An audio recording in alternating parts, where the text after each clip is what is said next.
Hello everyone, this is भावना।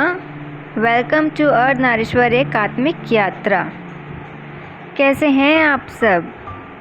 उम्मीद करती हूँ आप सबका इनर वर्क अच्छे से चल रहा होगा। तो फाइनली कैप्शन पढ़ के डीएफ्स के चेहरे खिलखिला गए होंगे कि जिस डर के कारण हम परेशान थे, उलझे हुए थे, बेचैनी थी, आखिर मैम मुझ पे गाइडेंस ले ही आए। खुशी इसलिए भी होती है कि चलो फिर से डीएम के बारे में कुछ सुनने को समझने को मिलेगा।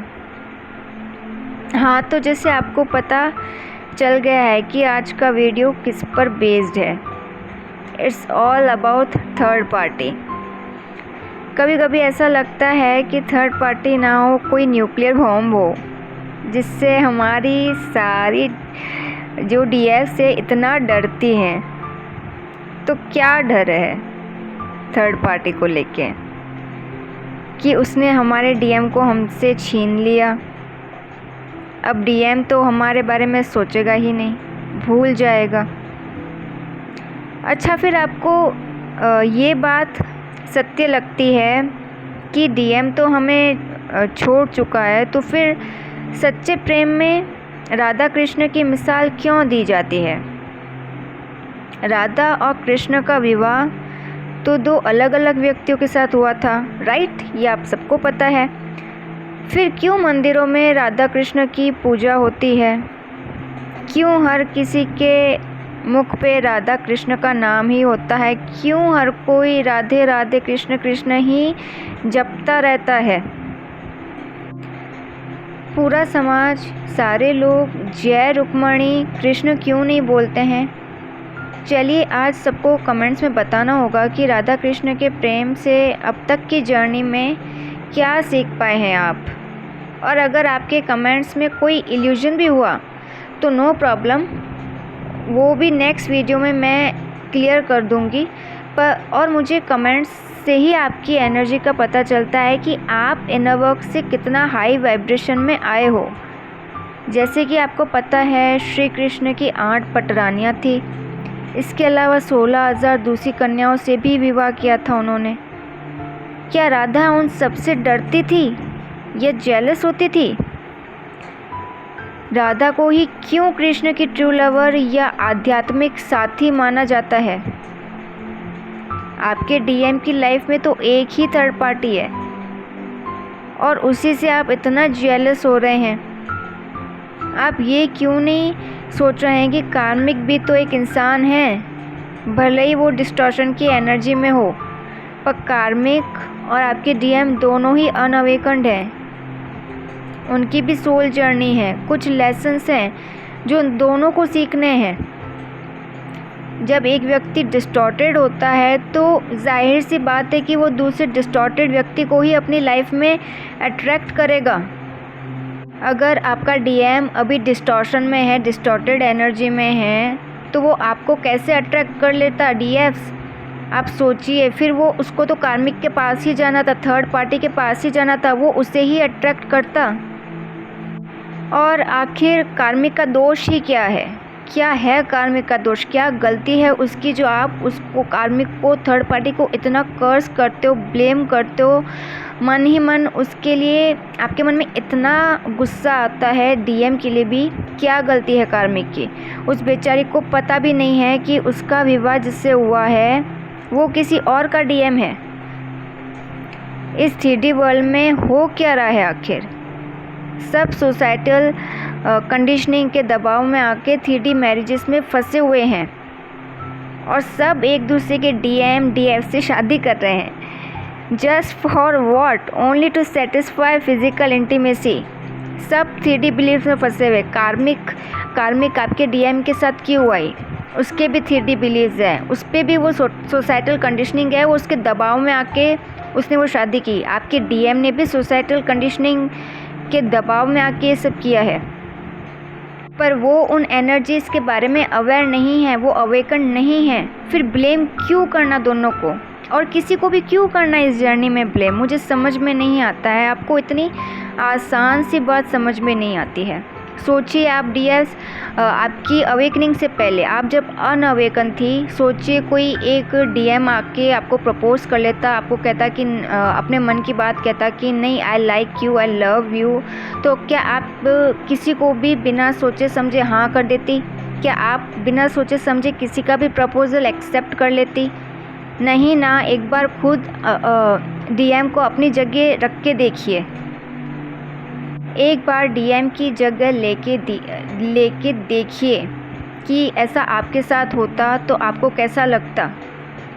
और आप ये भी सोचिए कि खुद सोचिए कि जिस 3D मैरिज को सब चेज़ करते हैं, उस तरह की मैरिजेस से मिलता क्या है? किसी को मिला ही क्या है बल्कि आज तक? आपके आसपास लोग हैं ना, तो 3D मैरिजेस में क्या देख पा रहे हैं? वो आपके आसपास जो लोग हैं 3D मैरिजेस में ही हैं, 3D मैरिज की है उन्होंने, आप क्या देख पा रहे हैं उनके रिलेशनशिप में? कोई सोल ग्रोथ दिखती है उनमें? गौर कीजिए वो बातें किस तरह की करते हैं, उनकी सोच में, बातों में आपको हेटर, जेलसी, अटैचमेंट्स, लस्ट की एनर्जी आपको दिखेगी, फील होगी। और यही नहीं, बहुत ज़्यादा फियर और इनसिक्योरिटी की एनर्जी में वो होते हैं। सबको अपने फ्यूचर की टेंशन होती है, इसलिए सोसाइटल कंडीशनिंग या पेरेंट्स के दबाव में आके जो भी उनको सही लगता है वो वैसा पार्टनर अपने लिए चुन लेते हैं, just to secure their future. वो ये नहीं सोचते कि सामने वाले की आध्यात्मिक ऊर्जा कैसी है, या सामने वाला हमें ड्रेन करेगा, या वो नार्सिसिस्टिक है, ये नहीं सोचते हैं 3D के लोग।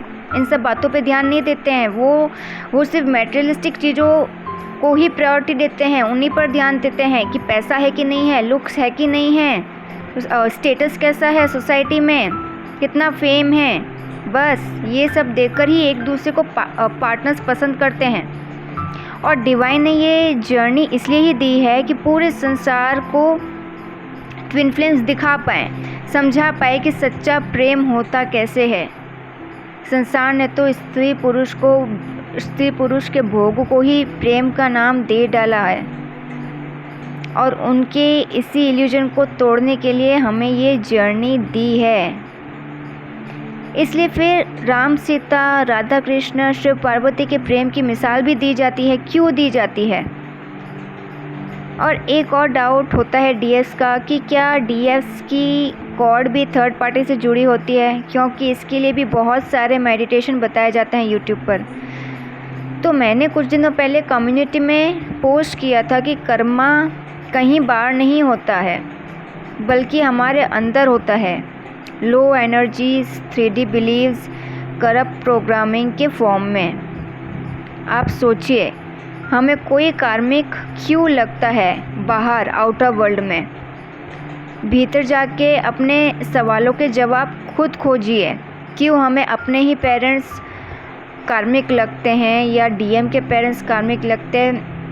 पूरी सोसाइटी एक मोमेंट पे आके हमें कार्मिक क्यों लगने लग जाती है? जब डीएफ्स over desire, over emotional, over expectations की एनर्जी में रहती हैं, जब उनको लगता है कि उनके और डीएम के बीच में कोई तीसरा आ रहा है, लाइक डीएफ के पेरेंट्स, डीएम के पेरेंट्स, या डीएम का जिसके साथ अफेयर है, या डीएम करियर को लेके बहुत ज़्यादा प्रायोरिटी दे रहे हैं, डीएम का ईगो बहुत ज़्यादा है, वो आड़े आ रहा है। जब डीएफ की डिज़ायर पूरी नहीं हो रही होती है तो सब उससे कार्मिक लगते हैं, यही सब उसे कार्मिक लगते हैं। वो सबको ब्लेम कर डालती है, डीएम को भी ब्लेम कर देती है, पर एक बार भी वो अपने अंदर झांक नहीं पाती कि उसका कर्मा उसके अंदर ही है। Desire, expectations, fear of losing, 3D patterns, ये सब कार्मिक एनर्जी के फॉर्म में डीएफ के अंदर ही होते हैं। वरना ऐसा क्यों होता कि ऐसी डीएफ्स जिनका इनर यूनियन हो चुका है, किसी टाइम में वो इन सब एनर्जीज में फंसी थी, पहले डिज़ायर में, एक्सपेक्टेशंस में रो रही थी डीएम के लिए, वो फंसी हुई थी इन एनर्जीज़ में। और जैसे ही डीएम डीएफ उन सारी डीएफ्स का बैलेंस हो गया जो अब भी हाई वाइब्रेशनल एनर्जी में है, जो अब भी बैलेंस्ड है। डीएम डीएफ बैलेंस होते ही वो फॉरगिवनेस, पीस, एक्सेप्टेंस की एनर्जी में आना शुरू कर देती हैं। किसी को भी ब्लेम नहीं करती हैं। डिवाइन और यूनिवर्स से अपना स्ट्रॉन्ग कनेक्शन फील करती है। पहले की तरह किसी को दोष नहीं देती है कि फला व्यक्ति मेरे और डीएम के बीच में आ रहा है। थर्ड पार्टी से वो पहले इतना जेलस होती थी कि सामने आ जाए तो पता ही नहीं क्या कर डालेगी। पर अब वो जेलसी भी उसके अंदर नहीं है जैसे ही बैलेंस हो जाती है, क्योंकि बाहरी लोग तो वैसे के वैसे ही रहते हैं इनर यूनियन के बाद भी। तो डीएफ्स की एनर्जीज में ये चेंज आता कहाँ से है? आप गौर कीजिएगा। मुझे वो डीएफ्स कमेंट में ज़रूर बताइएगा जिनका इनर यूनियन हो चुका है, कि इनर यूनियन के बाद भी ऐसा होता है कि चलो पेरेंट्स सही हो जाते हैं, पेरेंट्स के जो पैटर्न्स होते हैं वो टूट जाता है। कहीं कहीं ऐसा होता है कि पेरेंट्स में बिल्कुल भी चेंज नहीं होता है, आसपास के लोगों में आपको चेंज नहीं दिखाई देता है। जिनसे आप पहले जुड़े थे वो वैसे के वैसे ही आपको लगते हैं, उनके तो थॉट्स चेंज नहीं हो रहे हैं, वो तो अभी भी 3D के हिसाब से ही चल रहे हैं। पर आप चेंज हो गए हो, आपकी पहले जैसी एनर्जी नहीं है, आप बहुत पॉजिटिव फील करते हो, लाइट फील करते हो, पीस में फील करते हो। तो इसका मतलब क्या है? इट मीन्स आपका कर्मा क्या था, आपके और आपके डीएम के बीच में क्या आ रहा था। वो ये डीएफ की डिज़ायर्स ही ओवर डिज़ायर्स ही थी, चेजिंग की एनर्जी ही ज़्यादा थी, अटैचमेंट्स ही थी। डीएफ्स की एक्सपेक्टेशंस जो उसके और डीएम के बीच में आ रही थी, जो इनर यूनियन होने में भी इतना डिले करवा रही थी। ये सही है क्या? मैं सच बोल रही हूँ? मुझे वो डीएफ्स कमेंट में बताएं प्लीज़। जिन भी डीएफ्स को मेरी ये बात सच लग रही है, रेजोनेट हो रही है, तो प्लीज़ कमेंट करके बताएं कि हाँ मैम आपने सही बताया, हमने भी ऐसा ही महसूस किया है इस जर्नी में।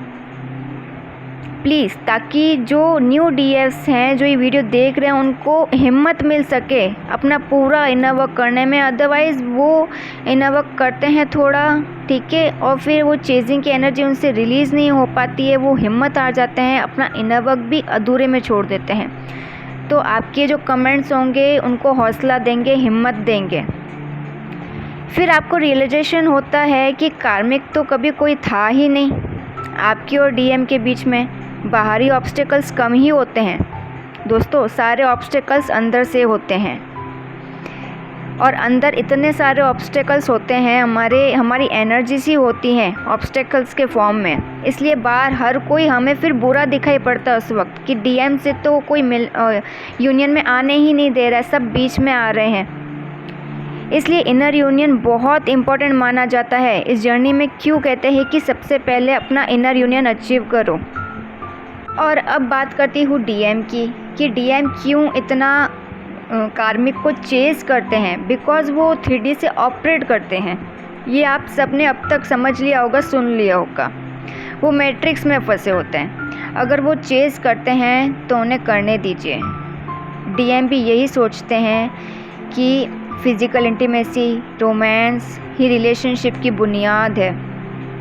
डीएम भी यही सोचते हैं कि डेटिंग करना, गिफ्ट्स एक्सचेंज करना, शो ऑफ करना, साथ में रील्स बनाना, दुनिया को दिखाना कि कार्मिक ही उनका ट्रू लव करती है, कार्मिक ही उनका ट्रू लव है। तो यही डीएम के लेसन्स होते हैं।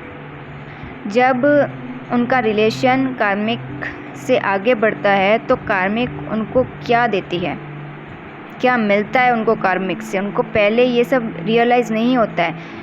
मैंने कम्युनिटी में भी पोस्ट किया था अभी कुछ दिनों पहले कि कार्मिक से सिर्फ उनको lust, fake love, conditional love, materialistic demands, abuse, blah blah, यही सब मिलता है।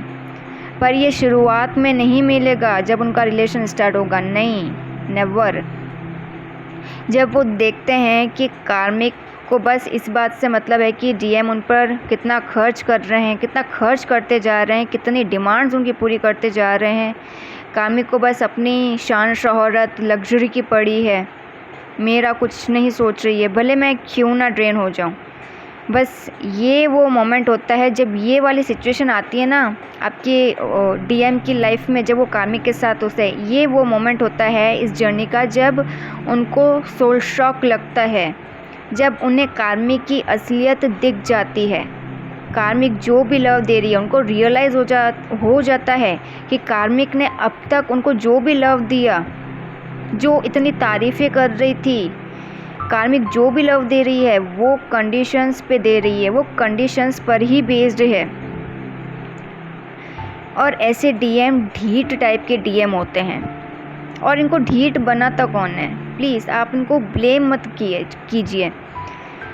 ऐसे जो मैस्कुलिन्स होते हैं इनको ढीठ बनाता है इनकी फैमिली की कंडीशनिंग, इनके पेरेंट्स, जो भी एल्डर्स इनके घर में होते हैं, या सोसाइटी, या इनका फ्रेंड सर्कल कैसा रहा है। हालांकि वो ये सब जानबूझ के नहीं करते हैं अपनी डीएफ्स के साथ, बस उनकी प्रोग्रामिंग कर दी जाती है इस तरीके से, इसलिए वो ऐसा बिहेव करते हैं। हाँ, तो बेसिकली ऐसे डीएम बादाम खा के नहीं समझते हैं, ठोकर खा के समझते हैं। तो आपके डीएम कार्मिक के पास रहना चाहते हैं तो जाने दीजिए। वो ठोकर खा के सीखना चाहते हैं, ठोकर खा के ही लेसन्स लर्न करना चाहते हैं तो उन्हें जाने दीजिए, उन्हें रोकिए मत, लेट गो कर दीजिए। जो डीएम मैट्रिक्स को इतना चेस करते हैं, उसी को प्रायोरिटी देते हैं, एक दिन उसी मैट्रिक्स से थर्ड पार्टी से भयंकर से भी भयंकर सोल शॉक लगता है उनको। बस आप डीएफ्स को इनर वर्क के साथ पेशेंस भी रखने होंगे। डीएम की अवेकनिंग तभी होती है जब एक तरफ से कार्मिक ट्रिगर करती है और एक तरफ से आप डीएफ ट्रिगर करती हो। कार्मिक उनको 3D प्लेन पर मैट्रिक्स के ट्रिगर देती है और आप डीएफ्स उनको 5D प्लेन पर, 5D लेवल पर डिटैचमेंट और हाई वाइब्रेशनल एनर्जी में रहकर ट्रिगर करती हो। और ये जर्नी इसलिए कॉम्प्लिकेटेड हो जाती है कि कुछ डीएम ऐसे होते हैं जो ना पूरे 3D में रह पाते हैं, ना पूरे 5D में रह पाते हैं। किसी एक डायमेंशन को वो चुन ही नहीं पाते हैं, इसलिए बीच में लटके रह जाते हैं। आपके डर को ख़त्म करने के लिए आखिरी बात बोलूँगी, और उसे सच मानना, आप उसे एक बिलीव बना लेना कि, और वो ये है कि चाहे ये पूरा मैट्रिक्स आपको और आपके डीएम को 3D में कितना भी दूर कर लें, कार्मिक्स कितना ही बीच में आ जाएं, पर इनमें से किसी की औकात नहीं है कि आपको आपके डीएम से कोई 5D में आके अलग कर दे, 5D लेवल पे अलग कर दे। मार्क माय वर्ड्स, किसी की औकात नहीं है, ना पेरेंट्स की, ना सोसाइटी की, ना किसी और थर्ड पार्टी की। कोई भी 5D में आपको अलग नहीं कर सकता। और मैं ये क्यों बोल रही हूँ, मैं दावे के साथ क्यों बोल रही हूँ, बिकॉज़ राधा कृष्ण भी कुछ इसी तरह की स्थितियों से गुजरे थे। बहुत 3D की ही बहुत ज़्यादा कार्मिक एनर्जीज़ थी जो उनको 3D में यूनाइट होने से रोक रही थी, पर अंत तक उन्होंने ये साबित कर ही दिया कि ब्रह्मांड की कोई नकारात्मक शक्ति उनको अलग नहीं कर सकती, कोई भी नहीं। और आज मिसाल भी दी जाती है उनके प्रेम की। और एक बात कि आप सोच रहे हैं कि थर्ड पार्टी से आपकी कोई कॉर्ड जुड़ी है, तो ऐसा बिल्कुल नहीं है। थर्ड पार्टी से कोई कॉर्ड जुड़ी नहीं होती है। बहुत ही रेयर केसेस में ऐसा होता है कि कॉर्ड जुड़ी हो।